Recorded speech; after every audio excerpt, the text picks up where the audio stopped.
When I reviewed the first Terminator film, I mainly focused on how the film actually is from a different genre than what anyone would actually categorize it as. As I sat down and began watching the second Terminator film, I very quickly realized that it would not be as simple to have some epiphany about this film, which I guess is the nature of epiphanies. They don't come when you summon them. I said that the first Terminator film is really a slasher film with science fiction elements. Terminator 2: Judgment Day is really more of a quiet war movie if I had to label it.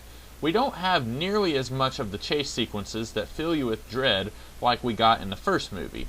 Part of this has to do with the film just telegraphing itself in the worst way possible. We open with Sarah Connor actually saying that two people are sent to the past, one to protect her son and the other to kill him. I literally cannot think of a better way that this film could have drained all of the dramatic tension away. How about, instead of doing what this film did, open with a shot of Arnold time traveling to the present day, and then across the city, the T-1000 Terminator arriving as well. If you've never seen the film before, you have no idea how Arnold is back, although you can safely assume that it is another machine that is the same model as the villain of the first movie. And when you see the T-1000, you might think that this guy is playing the role of Kyle Reese until he kills the first person he sees, at which point you're not sure which direction is up or down and just what exactly is going on in this film. It's okay to open with a bang and disorient your audiences as long as you fill them in later, but explaining everything about the previous film and even most of the plot of the present film in the form of an audio narration from Sarah Connor tells us that you don't trust our intelligence enough to let us absorb more subtle narrations in the form of dialogue as we watch the film. It's the old adage that my creative writing professor used to tell us in college: show, don't tell. In this case, show us what we are told at the beginning of the movie instead of telling it to us. I guess it could be worse. Sarah could have told us that Arnold is the good guy, which she fortunately did not do. But I just can't shake the feeling that this could have been much more gripping and all around exciting if we weren't even told what Sarah explains in the opening. From the opening, we then proceed as if this was any other film. We see both of the Terminators going about doing their thing, and we're not sure which is the protector and which is the assassin. And I hate to say it, but once we find out which one is which, the movie kinda drags for almost the rest of the film. We do get what I feel is better character work here than we got in the first Terminator film. Surprisingly, the good Terminator actually has an arc, and we see clear moments of him learning and changing as a person, if that's even possible. The first film made the mistake of having the only character who actually does change do so off-screen, which this movie does not repeat that mistake. Sarah Connor even gets a little bit of an arc in this film, which is also nice. It's shown in a believable way, although I could have done without her very clunky exposition where she spells out exactly how she has changed in her beliefs. In fact, all across the film, I think I could have done without Sarah Connor's narrations, as I truly don't feel they add anything to the story. The one character I really feel brings this whole movie down is John Connor himself. I get that he is acting out because he has found out, or at least he thinks he's found out, that his mom is crazy, and he doesn't feel like he has anyone in this world to rely on. That's truly sad and tragic, but it doesn't make me like this kid. For about 80% of his screen time, he's just a brat. Most of his dialogue feels slightly off in the way it is delivered, and dated dialogue that you would never in a million years hear a real person say, sadly this includes "Hasta la vista, baby," almost universally comes from him. He does shape up by the end of the film, and I even felt my heart move a little bit when he is trying to prevent the Terminator from destroying itself to prevent Judgment Day. But overall, I just didn't like this kid, and I think that is mostly because first impressions are astoundingly important. The first thing we see this kid doing is mouthing off to his foster parents and stealing their money. That isn't really something you want one of your main characters to do, at least not if you watch movies because you want to like the main characters. I don't like John Connor, so I don't especially find this movie very watchable thanks to his antics. I said that this film drags on, and really, I know it's not what you want to hear in a review, but it's hard for me to explain just what I mean by that. This film clocks in at 2 hours and 17 minutes long, and I just don't feel like it has enough plot to really sustain that length of time.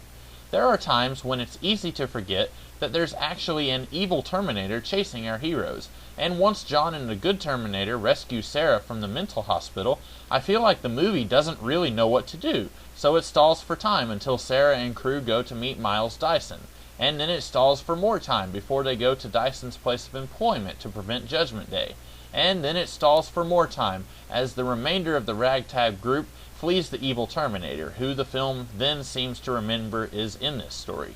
I think part of my problem with this movie is that, like most sequels, it falls into the trap of repeating the plot of the previous film, but it also strives to get away from that story as well. The first film follows the exploits of Kyle Reese and Sarah Connor as they flee from an evil time-traveling robot. The second film follows Sarah, her son, and a good Terminator as they flee from an evil time-traveling robot.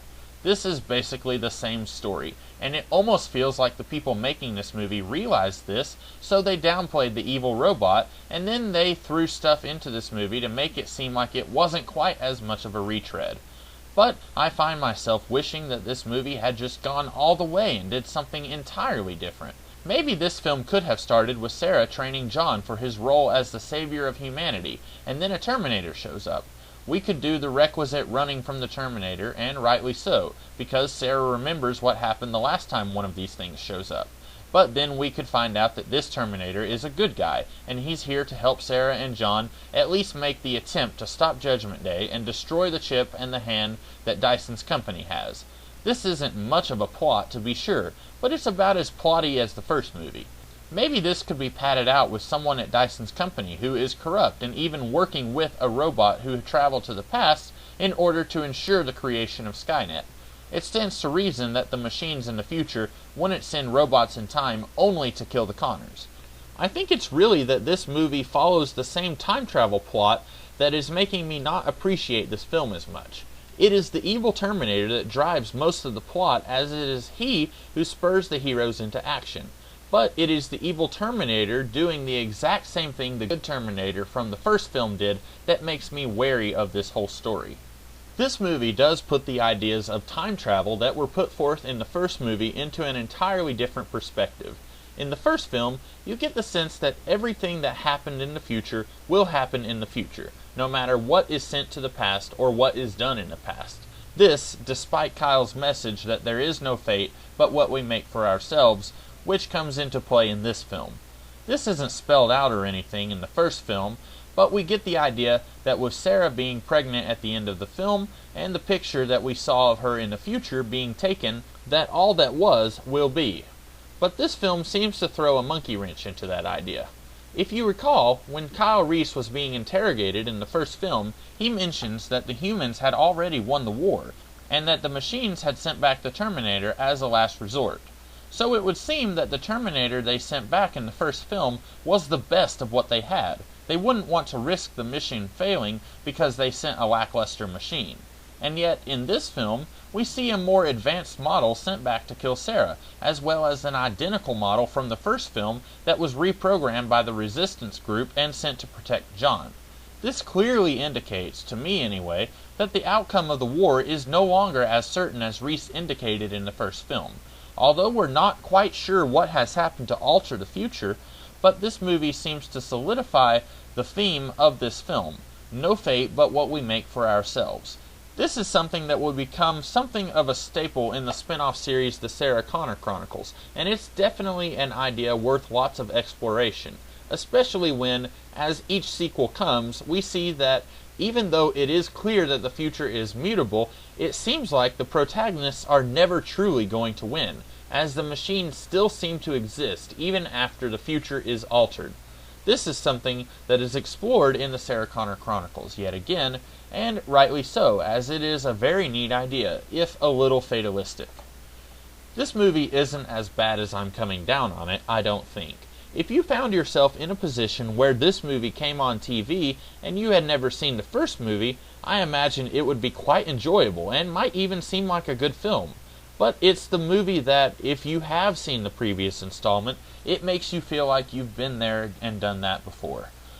The one area I think this movie does considerably better than its predecessor is in the way of special effects. But that is to be expected, since this movie was made 7 years after the first Terminator film, and naturally, special effects are always improving over time. But the special effects are not nearly enough to make me be gentle with this film. I've always thought that a film with a bad special effects can still be a great film if it has a good story with compelling characters. But a bad film with great special effects, or even a redundant film with great special effects, just isn't going to do it for me, unfortunately. So that's where I stand on this film. I don't really like it, and if I had to choose between this and the previous film, even with the lighter character work in the previous film, I think I'd rather watch the first movie.